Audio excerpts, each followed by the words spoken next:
12 months later, they're 30 stories in the air, this building, no power, still running off generators, real problem. Lowballing.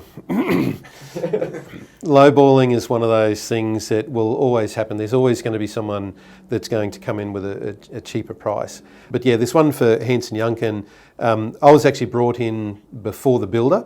Up the chain from builders, it's developers. You know, they've got big parcels of land. They're trying to build infrastructure on. They need budget estimates, and they need understanding even when they're going for jobs. And this one, it was Woolworths, and Logos Property Group, huge property developer. So they get pieces of land that they need to assess and understand what's the viability for getting power there, plus all the other infrastructure. And power's one of those ones where they're not sure on. So we would do a lot of groundwork for companies like that. When it comes down to quoting it when they're appointing a builder, because those guys work with Woolworths and they then appoint a builder for the project, and because there's a lot of legacy there where we've helped them, they go, look, pick Warren, by all means get a few quotes, but we've worked this up and here's why. And so they introduce you to the builder, and builders being builders, they might have already existing supply arrangements, and they're very black and white and direct. So you have to be able to communicate on their terms and make sure that you're meeting their obligations and you've got the goods and everything like that. But sometimes, they'll go out to market and they'll get quotes from, a number of different people that may or may not have the ability or credibility to do it, and they've just lowballed the price to win it. And then they're going, hey, you're 100 grand more than the next guy.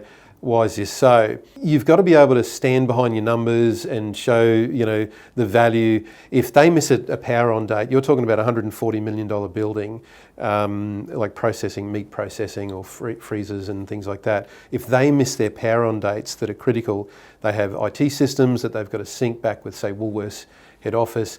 So, these dates and these times, you can't afford to not be there. Someone that lowballs the price hasn't allowed for the, that reactive nature that you've got to be out there with a team and recalibrate your entire schedule to get that in when it's needed. So you have to demonstrate this is how we operate. You're not going to get that with the others. Maybe you might, maybe you won't. And you've got to stick to your numbers. And sometimes they'll think about it, and you've got to say enough things that you've formed the relationship, but it puts seeds of doubt to go, if we miss that 20, 30, even 100 grand cheaper, is it really 100 grand cheaper? Maybe not. You might come down a little bit to meet the market, but often if you stick your ground, you'll win it in third or fourth place. Not every time. There's other ones where you win. We did one, it was actually for Hutchinson Builders, a 30-storey building. We were about 60 grand dearer than our nearest competitor. They were a very large company, competitors, and there's no question that they had the ability to do the job. But I know how they operate compared to me, and they were only just getting into the substation building space, and they hadn't worked with the demands of the builders. Hutchinsons are really dynamic on the ground. Great to work with, but really dynamic in terms of you need to be there now.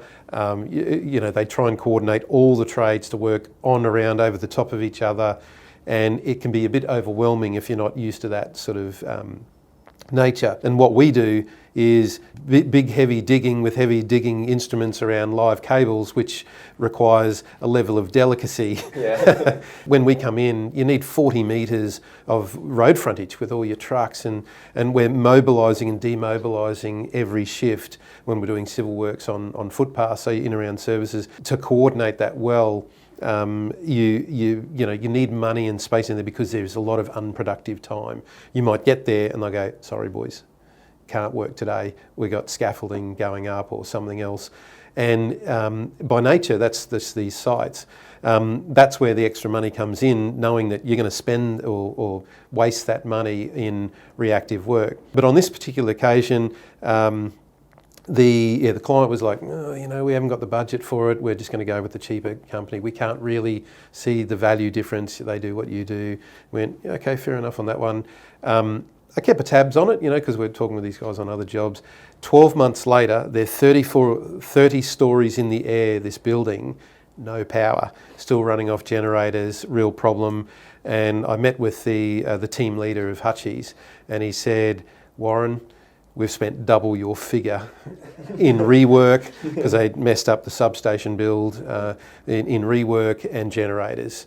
And it was a disaster. So, you know, sometimes letting a job go means that you get the next one. So don't always bow down to the lowest price, because you know you can't do it for that. And I guess if there's any lesson in that, is make sure you know your numbers, know how low you can go, and know what that job's going to take. If you don't, and if you break your own rules, and hey, we've all broken our own rules and, you know, take on a job that we didn't want, or dropped our price a bit more than we needed to, it always bites you in the arse. And I think they'll respect you more when you explain that to them of why your price is what it is, that's still value for money, and you've allowed for working in and around them and other processes, that they'll appreciate that. And if they don't, well, you know, they're not really a client you want to have.